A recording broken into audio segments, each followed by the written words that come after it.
கிறிஸ்துவில் பிரியமான சகோதர சகோதரிகளே, 2025ஆம் ஆண்டு மகளிர் உலகக் கோப்பையை வென்றது யார்? யாரு? 2025ஆம் ஆண்டு மகளிர் உலகக் கோப்பை யாரு? இந்தியா. அந்த இந்திய டீமில் ஒரு கிறிஸ்துவ பெண்மணி இருந்தார். ஜெமிலா ரோட்ரிக்ஸ். இந்த 2025ஆம் ஆண்டு மகளிர் உலக கோப்பையை வெல்வதற்கு முக்கிய காரணம் அந்த பெண்மணி. காரணம் என்னன்னாக்கா, இந்த இறுதி போட்டிக்கு வருவதற்கு அவர் முக்கியமான ஒரு வீரராக சிறப்பாக அவர் விளையாண்டார். ஆனால் அதுக்கு முன்னாடி நடந்த போட்டிகளில் அவர் சரியாக விளையாடவில்லை. அவர் சரியாக தன்னுடைய திறமையை வெளிப்படுத்தவில்லை. அவரை பலரும், இளைஞர்கள் குறிப்பாக, விமர்சனம் செய்தார்கள். என்ன விமர்சனம் செஞ்சாங்க தெரியுங்களா? நீ ஒரு கிறிஸ்தவர், எனவே தான் நமது இந்திய அணி தோற்க வேண்டும் என்பதற்காக நீ மிகவும் மோசமாக விளையாடுகிறாய், நீ லாய்க்கே இல்லை என்று சொல்லி பலரும் விமர்சித்தார்கள். மனம் உடைந்த நிலையில் இதுக்கப்புறம் நம்ம இந்திய அணியில் நம்ம அவ்வளவா சிறப்பாக செயல்பட முடியாது என்ற ஒரு சூழ்நிலை வந்த போதும் நான்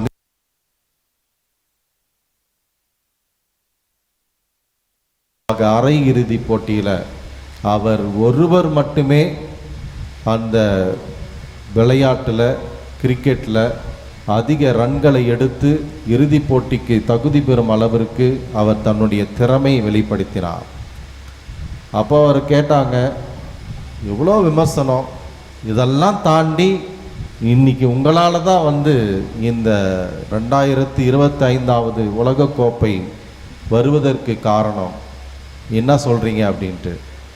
அப்போ அவங்க சொன்னாங்க, இதுக்கு எல்லாத்துக்கும் காரணம் ஜீசஸ் தான்.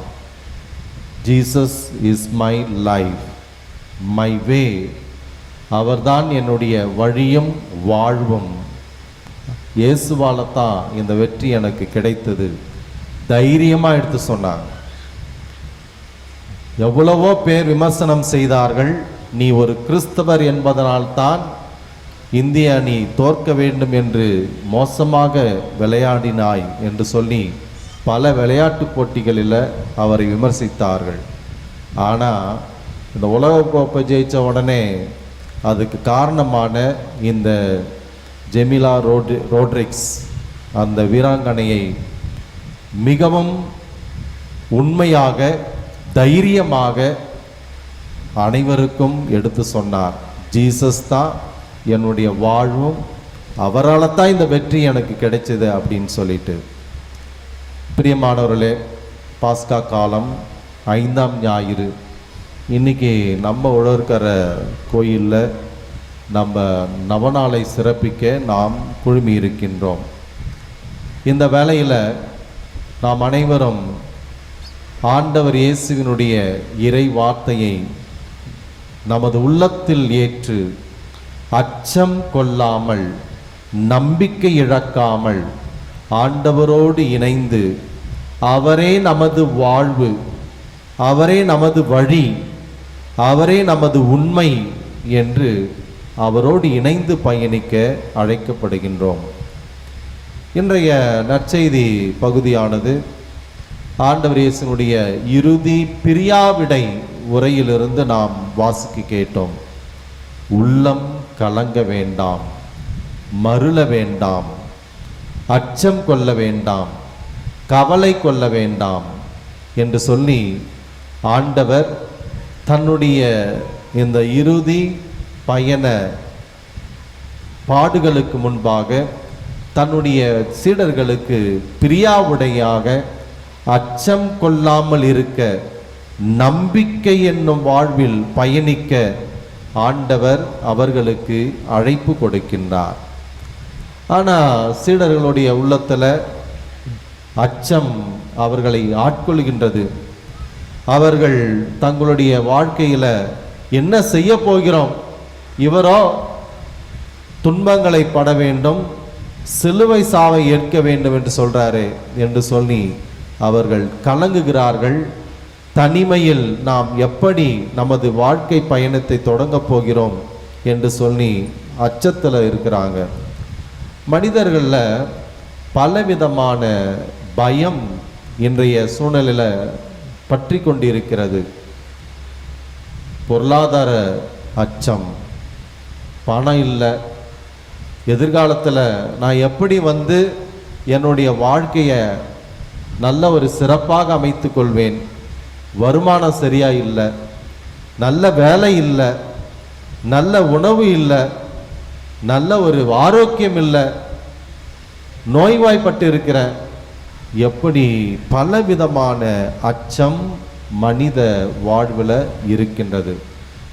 வீட்டுக்கு வீடு வாசப்படி அப்படின்னு சொல்கிற மாதிரி ஒவ்வொரு வீட்டிற்கும் ஒரு பிரச்சனை, ஒவ்வொரு மனிதருக்கும் பிரச்சனை, ஒவ்வொரு இதயத்திற்கும் பிரச்சனை என்று சொல்லி மனிதர்கள் அச்சத்தினால் பயத்தினால் வாழ்ந்து கொண்டிருக்கின்றார்கள்.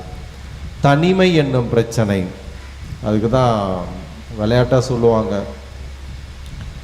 ஏன் இரட்டை குழந்தை பிறகு தெரியுமா? ஏன் இரட்டை குழந்தை பிறக்கிறது? ஏன்னா அந்த குழந்தை தனியாக வரத்துக்கு பயமா, அதனால் கூட ஒரு கம்பெனி வேணுமா, அதனால் உலகத்துக்கு போகும்போது 2 பேராக போவோம், அப்போ தான் இந்த உலகத்தில் பயம் இல்லாமல் இருக்கலாம் அப்படின்ட்டு இரட்டை குழந்தை பிறகுதுன்ட்டு பயத்தை பற்றி சொல்லுகின்ற போது விளையாட்டாக சொல்வதுண்டு. காரணம், இந்த உலகில் அச்சமில்லாத மனிதர்கள் இல்லை. ஆனால் கிறிஸ்தவர்களாகிய நாம் எதற்கும் அஞ்ச தேவையில்லை என்பதைத்தான் ஆண்டவர் இயேசு நமக்கு கூறுகின்றார். ஏன்னா நம்ம ஏன் அச்சப்பட தேவையில்லை, ஏன் பயப்பட தேவையில்லைன்னாக்கா, நமக்கு உண்மையும் வாழ்வும் வழியுமான இயேசு நம்மோடு இருக்கிறார். எனவே தான் இன்னைக்கு ஆண்டவர் இயேசு சொல்றார், வழியும் உண்மையும் வாழ்வும் நானே என்று சொல்லி, என் வழியாய் அன்றி எவரும் தந்தையிடம் வருவதில்லை. எனவே ஆண்டவர் இயேசுவின் வழியாக உண்மையான வாழ்வை நாம் கொண்டிருக்கின்ற போது எதை கண்டும் அஞ்ச தேவையில்லை என்று சொல்லி நமக்கு அழைப்பு கொடுக்கப்படுகின்றது. இன்றைய முதல் வாசகத்தில் நம்ம வாசிக்கின்றோம், தொடக்க திரு அவையில் ஒரு பிரச்சனை, தொடக்க திரு அவையில் குழப்பம். எதில் குழப்பம் அப்படின்னாக்கா, உணவு பரிமாறுவதில் குழப்பம். சாப்பாடு சாப்பிட்றதுல பிரச்சனை வந்துடுது, அவர்களுக்குள் பிரிவினை ஏற்படுகிறது. ஏன்னாக்கா, எபிரேய மொழி பேசுபவர்களை நன்றாக கவனிக்கிறார்கள் உணவு உண்பதில், கிரேக்க மொழி பேசுபவர்களுக்கு சரியாக உணவு போடுவதில்லை. இதுதான் பிரச்சனை. அங்கே மொழி பிரச்சனை வருது, உணவு பிரச்சனை வருது தொடக்க திரு அவையில்.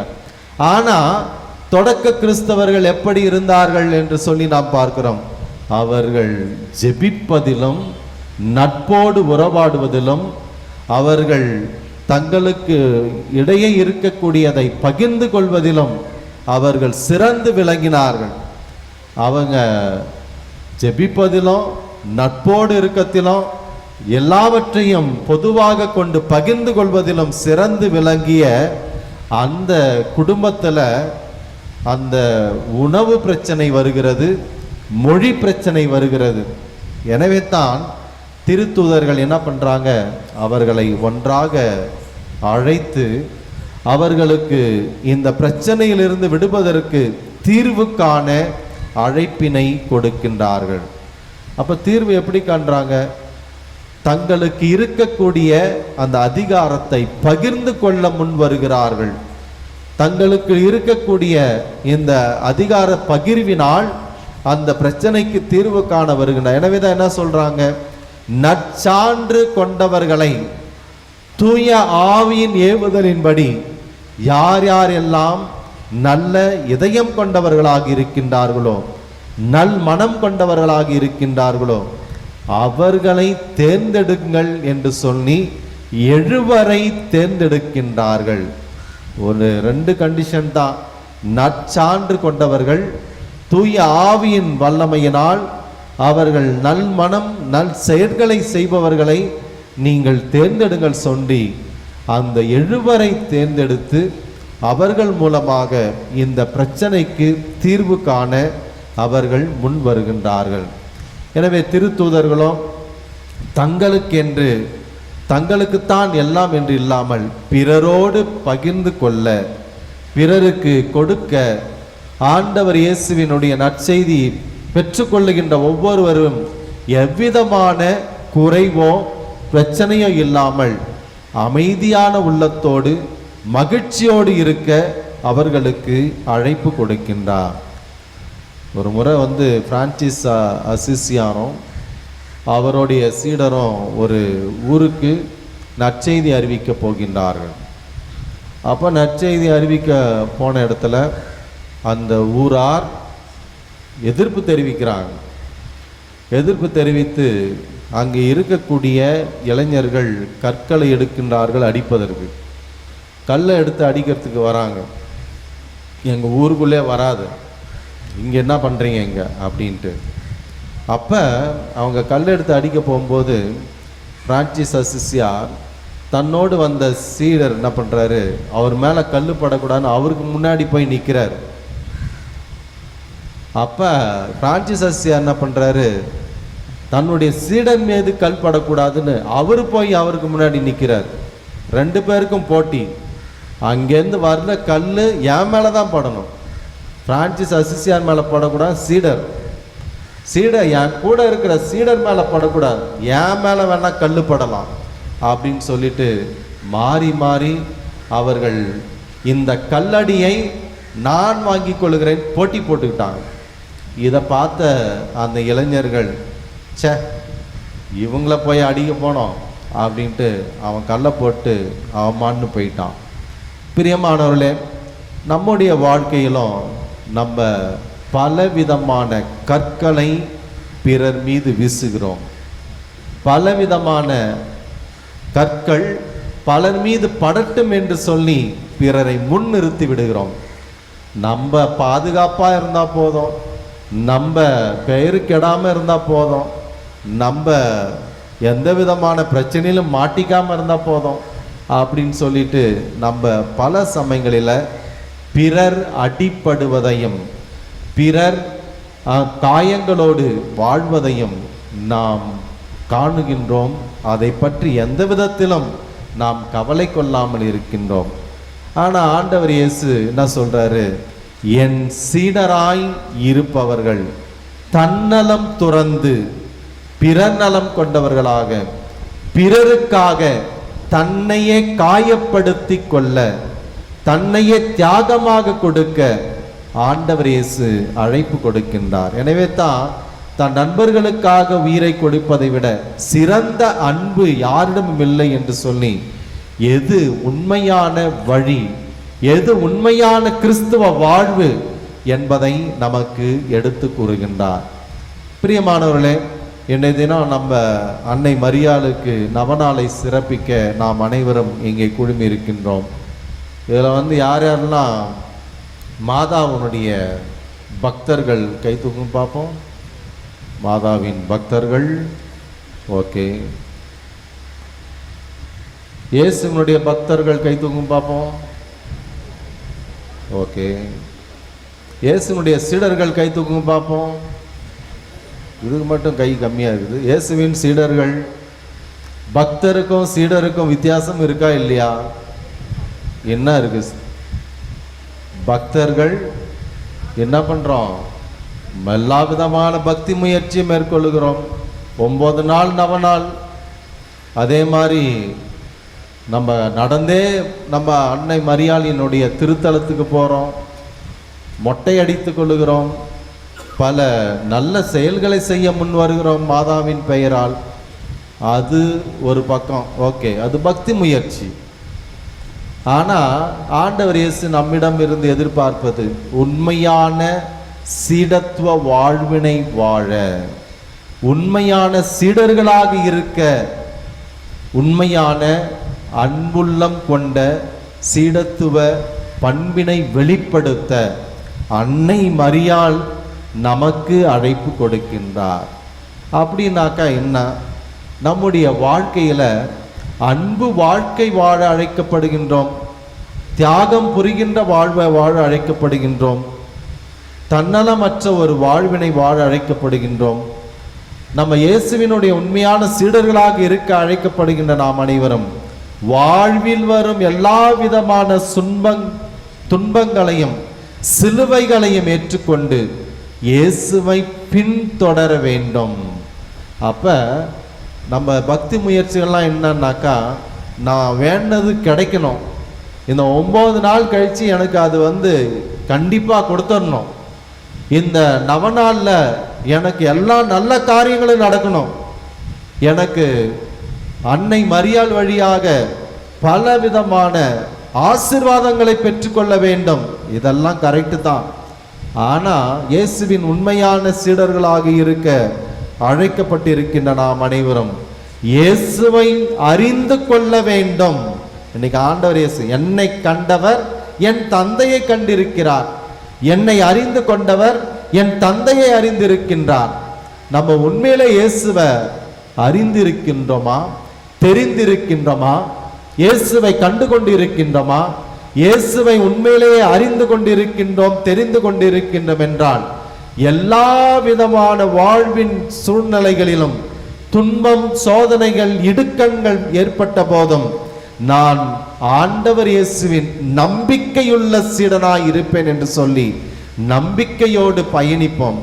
இதைத்தான் இன்னைக்கு இயேசு சொல்றாரு, உள்ளம் கலங்க வேண்டாம், மருள வேண்டாம், உங்களுக்கு இடம் ஏற்பாடு செய்திருக்கின்றேன், நம்பிக்கையோடு இருங்கள், என்னை நம்புங்கள், என்னோடு நீங்கள் பயணிங்கள் என்று சொல்லி என் வழியாக தந்தையிடம் வாருங்கள் என்று சொல்லி அழைப்பு கொடுக்கின்றார். எனவே தான் வாழ்வும் உண்மையும் வழியும் நானே என்று சொல்லி என் வழியாய் அன்றி எவரும் தந்தையிடம் வருவதில்லை என்று சொல்லி நமக்கு அழைப்பு கொடுக்கின்றார். எனவே நாம் அனைவரும் அன்னையின் பக்தர்களாகிய நாம் அனைவரும் அன்னை மரியாளை போன்று எல்லா விதமான சூழ்நிலைகளும் இயேசுவின் அன்பு சீடர்களாக, நாம் அவரின் நம்பிக்கையுள்ள சீடர்களாக தைரியமாக உற்சாகத்தோடும் ஆர்வத்தோடும் நாம் இருக்கக்கூடிய குடும்பங்களிலும் சமூகத்திலும் இயேசு ஒருவரே நமது வாழ்வு, இயேசு ஒருவரே நமது உண்மை, இயேசு ஒருவரே நமது வழி என்று சொல்லி நமது வாழ்வின் மூலம் சான்று பகர்வோம். ஆமென்.